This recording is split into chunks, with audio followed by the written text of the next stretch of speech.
మా వారికి హెల్త్ బాగోక హాస్పిటల్‌లో ఉన్నారు 2 డేస్. అయితే మా ఆడపడుచు ఉదయాన్నే పలకరించడానికి వచ్చారనమాట. "వదిన అన్న ఏరి?"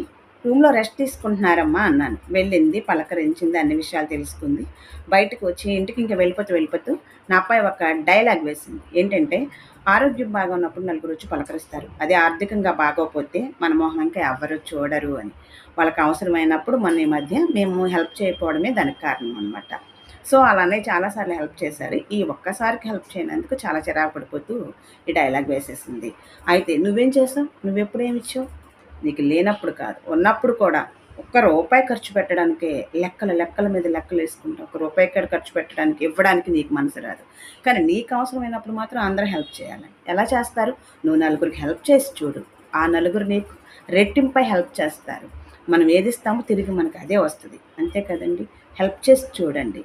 మీకు సహాయం అందక